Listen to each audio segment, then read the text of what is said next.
The morning sky over Seoul changed in an instant. One moment it was clear blue, the next it was filled with shadows. Dr. Kim Tae-ho looked up from his coffee and saw them through his office window. Massive ships hung in the air like dark clouds. Each one was bigger than the city itself.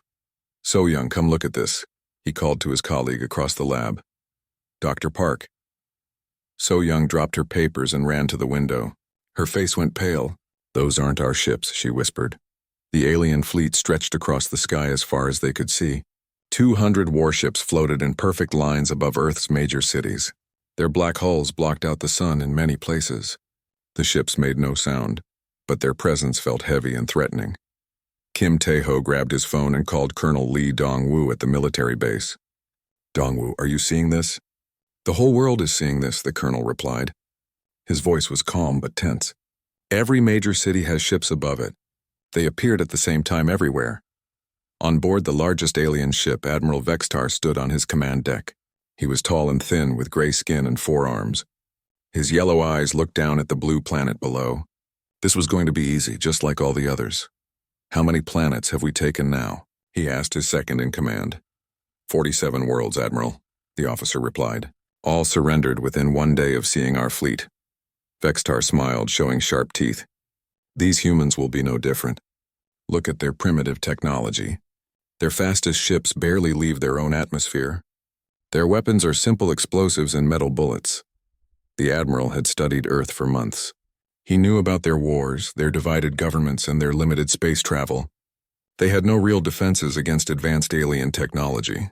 This would be the shortest conquest in Kelvari history. Back on Earth, emergency meetings started in every capital city. Presidents, prime ministers, and generals gathered in bunkers and secure rooms. The aliens had not attacked yet, but everyone knew they were not here for a friendly visit. In Seoul, General Yoon Jae-sung arrived at the Advanced Defense Research Institute. He found Kim Tae-ho and Park So-young studying readings from their instruments. What can you tell me about these ships? The general asked. Park So-young showed him her computer screen. They're using some kind of energy field to stay in the air. The power readings are incredible. Each ship has more energy than our entire power grid. Can we communicate with them? General Yoon asked. We're trying, Kim Tae-ho said, but they haven't responded to any of our signals yet. At that moment, every television, radio, and computer screen on Earth lit up with the same message. A face appeared, not human but clearly intelligent. The alien had gray skin, large yellow eyes, and spoke in broken English mixed with other Earth languages. People of Earth, the alien said, I am Admiral Vextar of the Kelvari Empire. Your planet is now under our control. You have 24 of your rotations to surrender completely. Submit to Kelvari rule and you will live as our servants. Resist and you will be destroyed. The message repeated in different languages, Chinese, Spanish, Arabic, Russian, and dozens more. The alien had clearly studied human languages, but his pronunciation was poor and mechanical. We have conquered 47 worlds, the Admiral continued. All chose to surrender rather than face destruction. We advise you to do the same. Our technology is far beyond yours. Resistance is pointless. The transmission ended, leaving Earth in stunned silence. Captain Han Min-seok was on duty at the orbital defense station when the ships appeared. He watched through powerful telescopes as the alien fleet took positions around Earth. The formation was impressive but also revealing. They're not expecting a fight, he told his crew. Look how they're positioned. No defensive patterns, no overlapping fields of fire. They think we're helpless. His communications officer, Lieutenant Park Ji-hoon, looked worried. Sir, maybe we are helpless. Those ships are huge. Our weapons weren't designed to fight something like this. Captain Han smiled slightly. Maybe. Or maybe they don't know as much about us as they think they do. The captain had been briefed on certain classified projects years ago. He knew that Earth's defenses were not as primitive as they appeared. But those secrets were buried deep, known only to a few people in each major nation. In underground facilities around the world, systems that had been dormant for decades began to activate. Hidden power sources came online. Weapons that officially didn't exist started their startup sequences. Scientists and engineers who had worked in secret for years received coded messages telling them to prepare.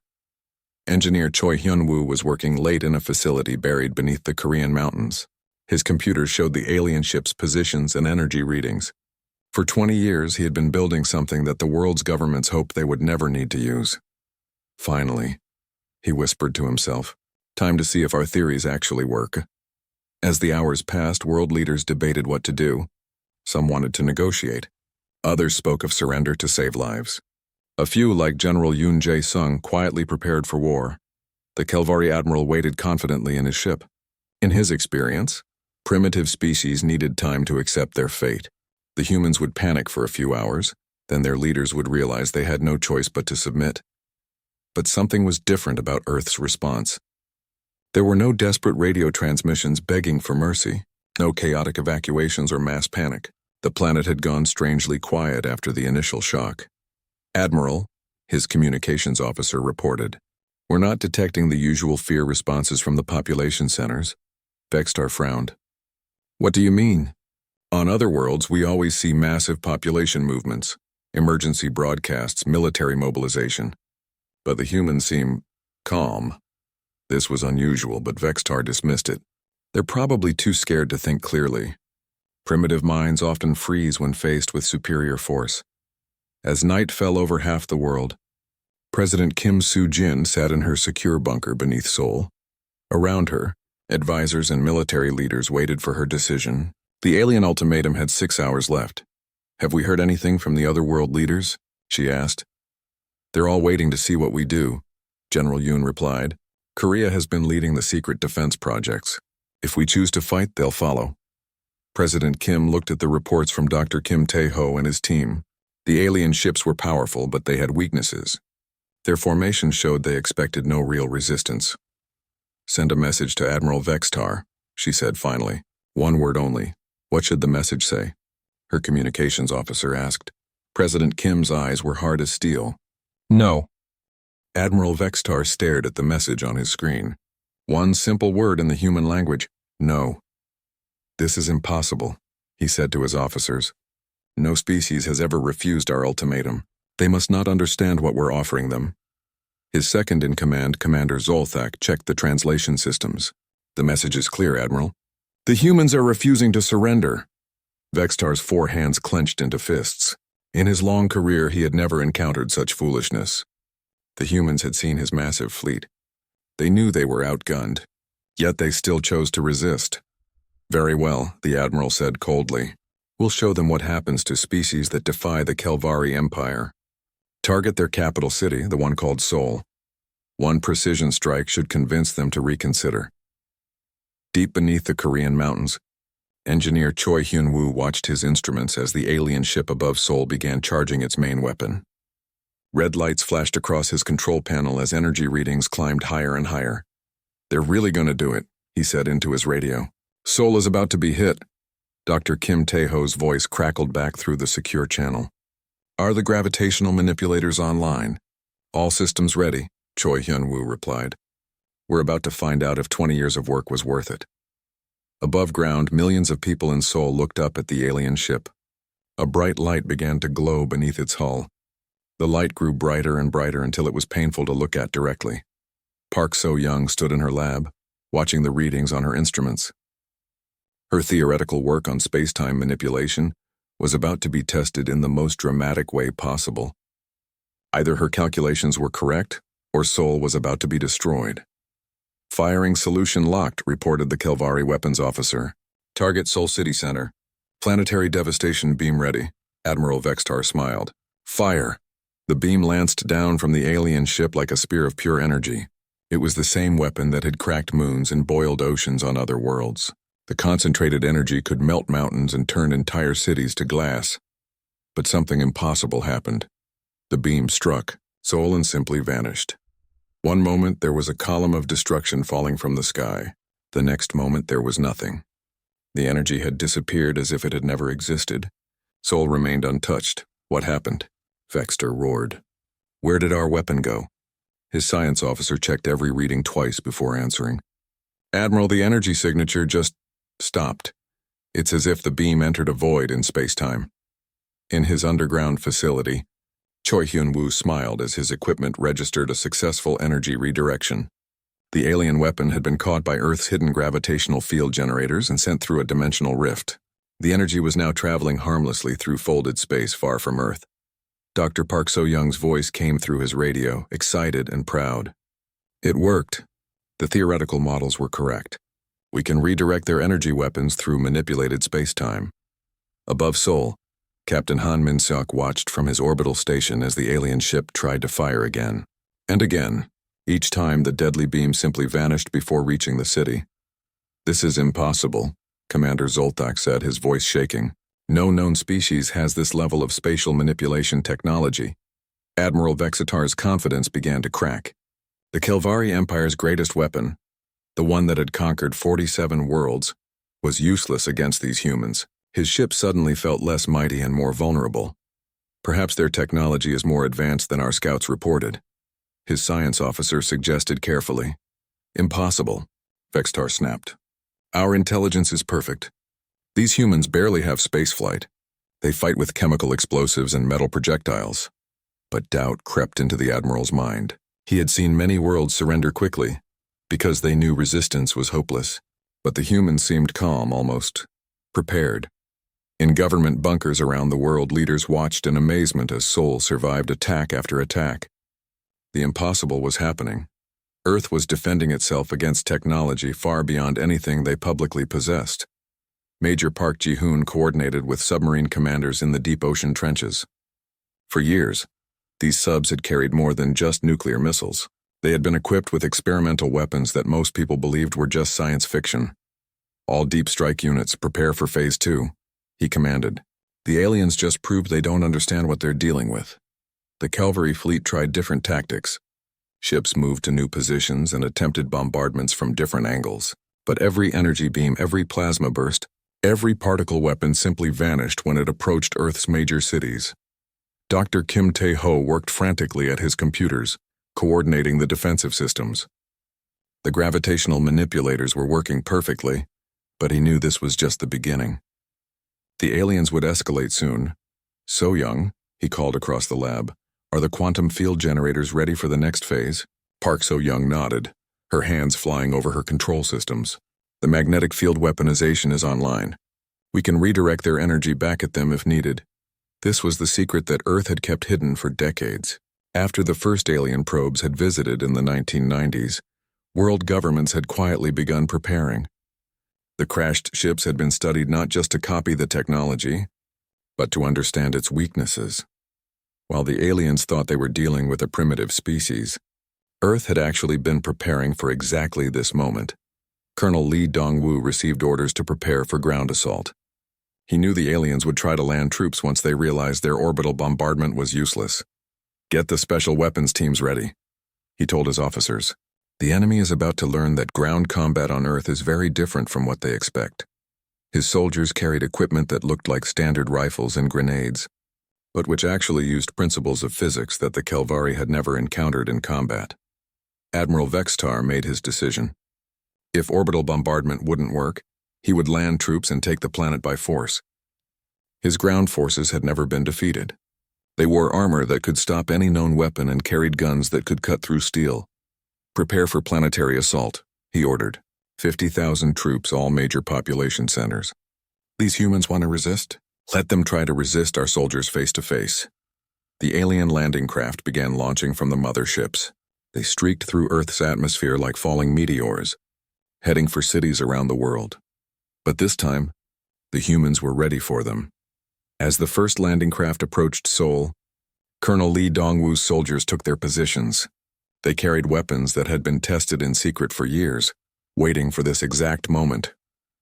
"Remember your training," the colonel said into his radio. "The enemy thinks we're primitive. Let's show them how wrong they are." The alien ships landed in the outskirts of the city and armored soldiers poured out. They moved with confidence, expecting to face terrified humans with basic weapons. Sergeant Nam Ki-tae raised his weapon, a device that looked like a simple rifle but actually manipulated gravitational fields. He aimed at the lead alien warrior and pulled the trigger. The alien's advanced armor, designed to stop plasma beams and particle rays, was completely useless against localized gravity manipulation. The soldier was crushed instantly by forces his technology couldn't defend against. All around Seoul, and in cities across the world, the pattern repeated. Alien soldiers found themselves facing weapons that their armor and training couldn't handle. Humans appeared and disappeared using quantum phase technology. Gravity weapons crushed landing craft like tin cans. Admiral Vextar watched in horror as his ground assault failed in the first hour. 50,000 elite troops, soldiers who had conquered entire planets, were being destroyed by humans with impossible weapons. How? He whispered. How do they have technology we've never seen? The terrible truth began to dawn on him. Earth wasn't a primitive world that had been caught off guard. It was a trap that had been waiting for them all along. The Kelvari ground forces had expected an easy victory. Their battle plans were simple: land near human cities, overwhelm the primitive defenders with superior firepower, and force surrender within hours. But everything was going wrong. Sergeant Nam Kite moved through the rubble of an alien landing craft, his gravity weapon humming softly in his hands. Around him, other human soldiers advanced with confidence that would have seemed impossible just days ago. "Contact ahead," whispered Corporal Lebo Young through the radio. 3 alien squads, heavy armor." Namkite smiled. "Heavy armor won't help them. Use the quantum phase generators." Lieutenant O. Seiram led her squad forward, their equipment making them invisible to alien sensors. The Kelvari soldiers were scanning for heat signatures and electromagnetic readings. But human phase technology worked on completely different principles. The aliens never saw them coming. O. Seiram and her soldiers seemed to walk through solid walls, appearing behind enemy lines like ghosts. Their weapons disrupted the fundamental forces that held matter together. Alien armor that could stop plasma beams and energy blasts simply fell apart when its atomic bonds were broken. "This is impossible," one Kelvari warrior radioed to his commander. "The humans are using technology that defies our understanding of physics." Colonel Li Dongwu coordinated the defense from his command center. On his screens, he watched as alien forces around the world were systematically destroyed. The enemy had expected to face bullets and explosives. Instead, they were fighting weapons that manipulated reality itself. "Status report from all sectors," he commanded. "Seoul sector clear," came the first report. "All enemy forces eliminated." "Tokyo sector reporting complete victory," followed another voice. "London, Paris, New York, all clear. Enemy casualties at 100%. In just 6 hours, 50,000 elite Kelvari soldiers had been wiped out. Not a single human city had fallen. Dr. Kim Tae-ho sat in his laboratory, monitoring the battle through quantum-linked sensors. Beside him, Park So-young tracked energy readings from the alien fleet above. "They're panicking," she observed, watching the chaotic movements of the Kelvari ships. "Their formation is breaking down." Kim Tae-ho nodded. "It's time to reveal the next phase. Contact engineer Choi Hyun-woo. Tell him to activate the deep core systems." Deep beneath the Earth's surface, Choi Hyun-woo received the message he had been waiting decades to hear. His hands moved across control panels that connected to systems buried in the planet's mantle. "Activating planetary defense grid," he announced. "Phase 3 is now online." What the aliens didn't know was that Earth's magnetic field had been carefully modified over the past 30 years. Hidden generators buried thousands of miles underground could turn the planet's natural electromagnetic field into a weapon. Admiral Vextar stood on his command deck, trying to understand how his perfect invasion had become a disaster. His ground forces were gone. His orbital bombardment was useless, and now something new was happening. "Admiral," his science officer called out, "we're detecting massive energy buildup from the planet's core. The humans are doing something to their magnetic field." "What kind of energy buildup?" Vextar demanded. Before the officer could answer, every Kelvari ship in the fleet shuddered as invisible forces grabbed them. The modified magnetic field was pulling on their metal hulls with incredible strength. Captain Han Min-seok watched from his orbital station as alien ships began to lose control. Their advanced navigation systems couldn't compensate for forces they had never encountered before. "Now we see who the primitive species really is," he said quietly. The Kelvari had conquered 47 worlds using the same tactics. Every time, overwhelming technological superiority, followed by ground invasion.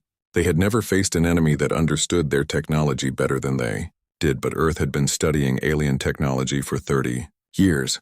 The first crashed alien probe had been found in the Siberian wilderness in 1995. Instead of announcing the discovery, World governments had secretly studied every piece of technology. They didn't just copy it, they improved it. Dr. Park, so young, had spent her entire career understanding the principles behind alien energy weapons.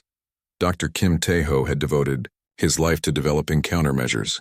Engineer Choi Hyun-woo had built weapons that used alien technology in ways the aliens themselves had never imagined. They think in straight lines. Kim Tae-ho explained to Colonel Lee Dong-woo over their secure channel. Energy goes from point A to point B. Force moves in predictable directions. But we learn to think in curves and loops and dimensions they don't even know exist. The Kelvari fleet tried to escape Earth's magnetic grip, but their ships were designed for space combat, not for fighting a weaponized planet. Every time they fired their engines, the magnetic field redirected their thrust in unexpected directions. Admiral Vextar realized that his fleet was trapped, but he still had one advantage: numbers. Even with their navigation compromised, 200 warships could overwhelm any defense through sheer firepower. All ships, prepare for total planetary bombardment, he ordered. If we can't control this world, we'll destroy it completely. But the humans were ready for this too. Major Park Ji-hoon had been waiting in his submarine, 3 miles beneath the Pacific Ocean. Around the world's oceans, similar subs carried weapons that officially didn't exist. All deep strike units, he announced, you are authorized to fire. The weapons that launched from those submarines didn't travel through space like conventional missiles. They moved through folded dimensions, appearing inside alien ships without warning. Each weapon was small, no bigger than a briefcase. But they contained compressed antimatter held in quantum fields. When they materialized inside the Kelvari vessels, they released energy equivalent to nuclear bombs. Ship after ship in the alien fleet simply exploded from within. The Kelvari had no defense against weapons that bypassed their shields and armor by traveling through space-time itself. Impossible, Admiral Vextar whispered as he watched his mighty fleet being destroyed. No species should have this level of technology. His science officer, working frantically at his instruments, suddenly looked up with terror in his eyes. Admiral, I've been analyzing their weapons. The energy signatures are familiar. What do you mean? Sir, they're using our own technology. But they've improved it. These weapons are based on Kelvari science, but they're more advanced than anything we have. The terrible truth hit Admiral Vextar like a physical blow. The humans hadn't developed this technology independently. They had stolen it from previous Kelvari scouts and made it better. Earth had been playing a game the aliens didn't even know had started. Captain Lee Bo-young led a boarding party onto a disabled alien ship. Her squad wore armor that phased in and out of normal space, making them impossible to target. They moved through the vessel like it was made of paper.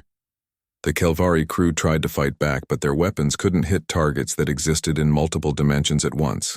Within minutes, the ship was captured and its crew taken prisoner. Similar scenes played out across the fleet. Human boarding parties appeared on ship after ship, using technology that made the Kelvari feel like children playing with toys. Engineer Choi Hyun-woo monitored the battle from his deep bunker. His instruments showed that 90% of the alien fleet was either destroyed or captured. The few remaining ships were trying desperately to escape. Let some of them go, came the order from President Kim Soo-jin. We need witnesses. Dr. Kim Tae-ho understood the strategy. If Earth destroyed the entire Kelvari fleet, other alien species might think it was just an accident or lucky coincidence. But survivors would spread the word that humanity was not what it appeared to be. Admiral Vexitar's ship was one of the few that managed to break free of Earth's magnetic field. As his damaged vessel limped away from the blue planet, he knew his life would never be the same. The Kelvari Empire had suffered its first defeat in 1,000 years. And it hadn't been a close battle. It had been a complete massacre. Set course for the homeworlds, he ordered quietly. The Council must know what we've discovered here. Behind them, Earth continued to spin peacefully in space. But Admiral Vextar now knew the truth. The third planet from that ordinary yellow star was home to the most dangerous species in the galaxy, and they had been waiting. Admiral Vextar thought he had escaped. His damaged ship limped through space, carrying news of the disaster back to the Kelvari homeworlds. Behind him, 12 other vessels had managed to flee Earth's devastating defenses. The rest of his mighty fleet was gone. How long until we reached the nearest Kelvari base? He asked his navigator. 18 days at current speed, Admiral. Our hyperspace drive was damaged in the battle. Vextar nodded grimly. 18 days to carry word of humanity's true nature to his people. But first they had to survive the journey. He didn't know that survival was not an option the humans intended to give him. Captain Han Min-seok stood on the bridge of a ship that officially didn't exist. The Aegis had been built in secret asteroid mining facilities, hidden from both alien scouts and most human governments. Its hull was made from materials that bent light around them, making it invisible to sensors. Target acquired, his tactical officer reported. 13 fleeing Kelvari vessels bearing 27 Mark IV. Begin pursuit, Captain Han ordered. But stay hidden. Let them think they're safe for now. The Aegis wasn't alone. Around Earth's solar system, 37 human ships powered up their advanced drives. They had been waiting in dark space for decades, disguised as asteroids and space debris. Commander Shin Woo-jin piloted the fast attack vessel Thunder. His ship was smaller than the Aegis, but it could travel through hyperspace in ways that would terrify the Kelvari. While alien ships moved through hyperspace like boats on a river, human vessels could fold the river itself. All units. This is Admiral Yoon Jae-sung, came the transmission from Earth. The hunt is authorized. No Kelvari ship leaves the system with information about our capabilities. Dr. Park So-young monitored the pursuit from her laboratory. Quantum entanglement communication allowed her to maintain real-time contact with the human fleet across impossible distances. The aliens' most advanced communication systems worked with light-speed delays, but humans could share information instantly across the galaxy. Tracking all targets, she reported to General Yoon Jae-sung. The fleeing ships are maintaining formation and heading for the Proxima Centauri relay station. Engineer Choi Hyun-woo smiled as he watched his instruments. Not if I have anything to say about it. His systems could create dead zones in hyperspace, areas where the fundamental forces that allowed faster-than-light travel simply stopped working. Any ship caught in a dead zone would drop back into normal space, stranded and helpless. The Kelvari fleet entered hyperspace, thinking they were safe. Admiral Vextar felt a moment of relief as the blue-white tunnel of hyperspace surrounded his ship. No primitive species had ever mastered hyperspace combat. They would escape to fight another day. He was wrong. Commander Shin Woo-jin's ship Thunder appeared beside the fleeing Kelvari vessel like a ghost materializing from nothing. The human ship had traveled through folded hyperspace, taking shortcuts that alien science said were impossible.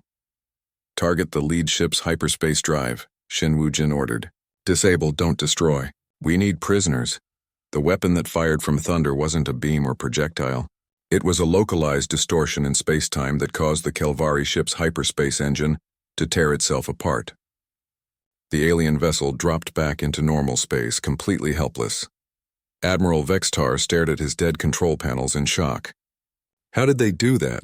How did they follow us into hyperspace? His science officer was frantically trying to restart their systems. Sir, our hyperspace drive is gone.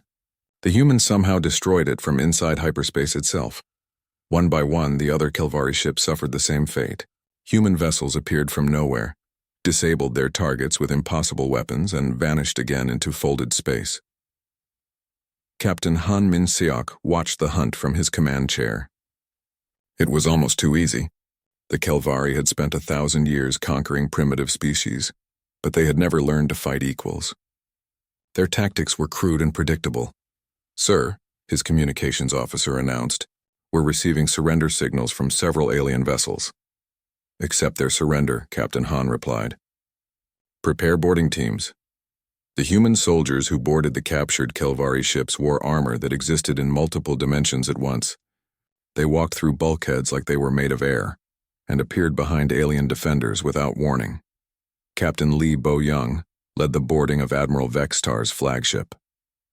Her squad moved through the ship with confidence, easily overwhelming the confused and demoralized alien crew. Admiral Vextar, she said when she found him on his command deck, you are now a prisoner of Earth. The alien admiral looked at her armor, which seemed to shift and phase in and out of reality. What are you? We're human, Captain Lee replied simply. The species you thought was primitive. Major Park Ji-hoon coordinated the capture of the alien fleet from his position aboard the Aegis. 13 Kelvari ships had tried to escape. 13 ships were now in human hands, their crews captured and their technology ready for study. But the humans weren't done yet. Dr. Kim Tae-ho had been analyzing the captured alien databases. What he found changed everything they thought they knew about galactic politics. "So Young, look at this," he called excitedly. "The Kelvari Empire isn't the only threat. There are dozens of other aggressive species out there, and they all think Earth is helpless." Park So-young studied the star charts and species profiles. They have a whole catalog of primitive worlds to conquer. We're just one target on a very long list. The implications were staggering. Earth hadn't just been invaded by one hostile alien empire. They were surrounded by dozens of them. Every nearby star system contained species that viewed humanity as potential slaves or resources. General Yoon Jae-sung received this information with grim satisfaction. "Then we know what we have to do next." Engineer Choi Hyun-woo was already working on the next phase. His deep space sensors had detected other alien fleets moving toward Earth's solar system. Word of the Kelvari invasion had spread, and other species wanted to claim the prize for themselves. 17 different fleets heading our way, he reported. They'll arrive within the next few months. President Kim Soo-jin made the decision that would change the galaxy forever. We're not going to wait for them to come to us. Prepare the deep strike fleets. Captain Shin Woo-jin received new orders that made him smile. His ship Thunder was assigned to hunt down and destroy alien fleets before they could reach Earth. He wouldn't be defending humanity's homeworld. He would be taking the war to the enemy. "All ships, prepare for extended operations," Admiral Yoon Jae-sung announced. "We're going to visit every hostile species that thinks Earth is an easy target. Time to change their minds." The captured Kelvari Admiral Vextar was brought to a secure facility on Earth. As he was escorted through corridors filled with technology he didn't recognize, he realized the full scope of humanity's deception. "You've been planning this for decades," he said to his human guards. Colonel Lee Dong-woo nodded. "We've been preparing for this moment since your first scout ship crashed in our wilderness 30 years ago. Every probe you sent, every scan you made, we knew you were coming. But why didn't you reveal yourselves? Why pretend to be primitive?" "Because," the colonel replied, "it's much easier to win a war when your enemy doesn't know it's already started." Admiral Vextar was taken to a viewing chamber where he could see Earth's true defenses. Hidden orbital platforms that could destroy entire fleets. Weapons that turned planets into fortresses, ships that moved through space in ways that broke the known laws of physics. "The galaxy is going to learn a hard lesson," Colonel Lee continued. "Humanity isn't prey. We're predators, and we've been hunting you from the moment you decided we were weak." As Vextar watched human ships disappear into folded space, heading out to hunt the hunters, he understood that the balance of power in the galaxy had just shifted forever.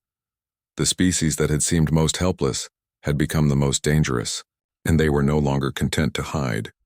3 months after the failed Kelvari invasion, the galaxy was a very different place. Word had spread through every star system, carried by the few alien survivors who had witnessed humanity's true power. The species that everyone thought was primitive had revealed itself as the most advanced civilization anyone had ever encountered.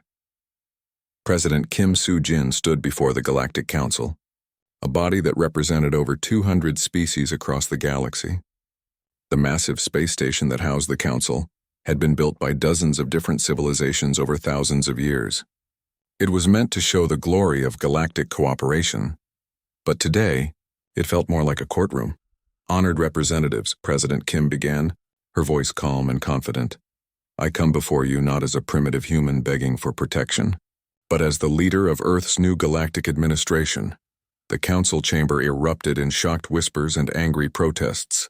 These beings had authorized the Kelvari invasion of Earth, believing they were allowing the conquest of a helpless world.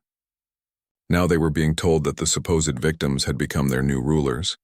Admiral Vextar sat in the prisoners section, wearing simple clothes instead of his military uniform. Beside him sat dozens of other captured alien commanders from various species. They had all learned the same hard lesson about underestimating humanity. "The Kelvari invasion was not unexpected," President Kim continued.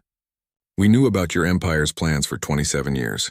We allowed it to proceed because we needed to demonstrate Earth's true capabilities." Dr. Kim Tae-ho activated a holographic display that showed the battle over Earth.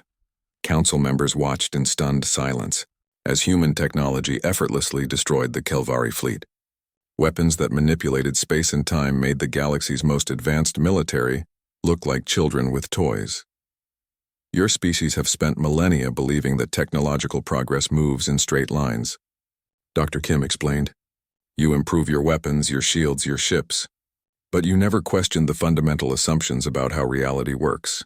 A representative from the Zephyrian Empire, a proud species known for their advanced science, spoke up angrily. This is impossible. Our intelligence networks are perfect. We would have detected such advanced civilization. Dr. Park So-young smiled and activated another holographic display.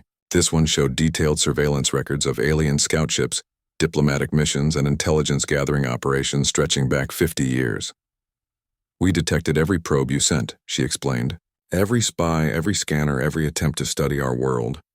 We fed you exactly the information we wanted you to have. The implications hit the Council like a physical blow. For decades, their intelligence had been completely controlled by the humans they thought they were studying. Earth had known about every alien civilization while remaining completely invisible to them. General Yoon Jae-sung stepped forward, his military bearing commanding immediate attention. The recent conflicts have shown us the true nature of galactic civilization. Dozens of aggressive species prey on those they consider weak. This ends now. He activated tactical displays showing the results of humanity's 3-month campaign. Ship after ship from various hostile alien fleets had been hunted down and destroyed by human forces. Entire aggressive civilizations had been forced to surrender after their military forces simply vanished. Commander Shin Woo-jin had personally overseen the destruction of the Zerion battle fleet, considered invincible by most galactic powers. His report was simple and devastating. Enemy fleet eliminated in 47 minutes. No human casualties. Captain Han Min-seok had led the assault on the Korath Empire's home system. The species that had conquered 30 worlds through terror and overwhelming force had been reduced to helplessness in a single day. How many fleets have you destroyed? Asked the Council's senior member, an ancient being from the oldest civilization in the galaxy. Every hostile fleet within 50 light-years of Earth, General Yoon replied matter-of-factly. Approximately 43 different species had plans to invade or exploit our world. They no longer have the military capacity to threaten anyone. Engineer Choi Hyun-woo presented the most shocking revelation of all. His deep space sensors had mapped every inhabited system in the galaxy, identified every spacefaring civilization, and cataloged their technological capabilities. We know the location of every world, every base, every ship, he announced. We have been watching all of you for much longer than you realize. The Council members began to understand the true scope of humanity's deception. Earth hadn't just been hiding its technology. It had been secretly monitoring the entire galaxy while appearing completely helpless. Colonel Lee Dong-woo walked to the center of the chamber, his calm confidence intimidating the most powerful beings in known space. The age of predatory expansion is over. No species will conquer another. No world will be enslaved or exploited. And if we refuse, demanded the representative from the militant Thakari Confederacy. Colonel Lee's expression didn't change. Then you will join the 43 species that have already learned what happens to those who threaten the innocent. To demonstrate humanity's new capabilities, Captain Lee Bo-young activated a small device she carried. The device created a localized gravity well that lifted several council members out of their seats and held them suspended in mid-air. This is a handheld gravity manipulator, she explained casually.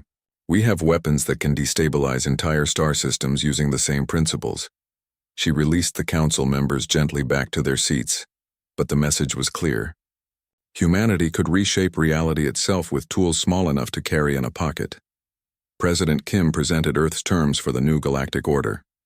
All aggressive expansion would cease immediately.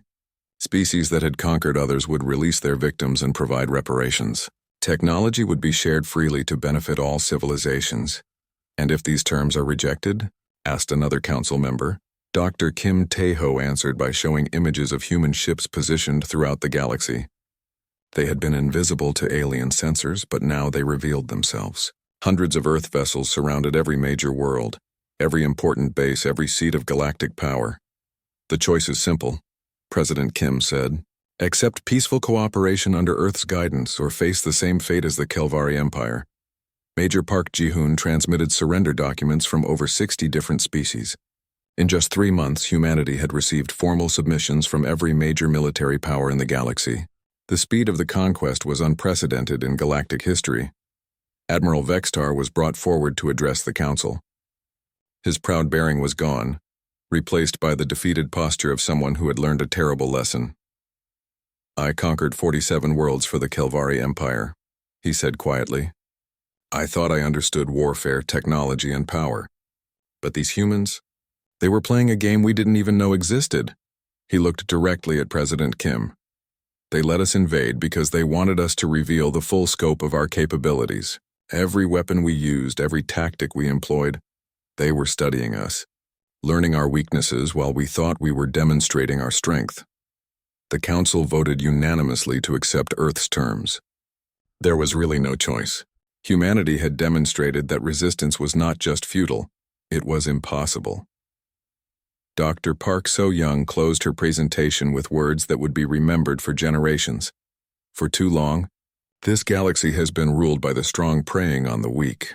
Today that changes. The weak now have protectors who are stronger than any predator." As the council session ended, President Kim looked out at the vast space station that would now serve as headquarters for Earth's galactic administration. Ships from hundreds of worlds waited peacefully outside, their weapons powered down, their crews ready to serve the new order. Engineer Choi Hyun-woo monitored communications across the galaxy. The news was spreading quickly. The mysterious humans had revealed themselves as the dominant power in known space. Species that had ruled through fear now lived in terror themselves. But there was also hope. Worlds that had suffered under aggressive empires were celebrating their freedom. Species that had hidden in fear of stronger neighbors were emerging from their isolation. Captain Shin Woo-jin received new orders, not to hunt and destroy, but to explore and protect. Human fleets would now patrol the galaxy, ensuring that the strong could never again prey on the weak. As Earth's representatives prepared to return home, they carried with them the knowledge that humanity's greatest victory was not in defeating their enemies, but in revealing the truth that had been hidden for so long. The galaxy's most dangerous predators had always been the ones who appeared harmless, until it was too late to escape. And now, finally the prey had become the hunters.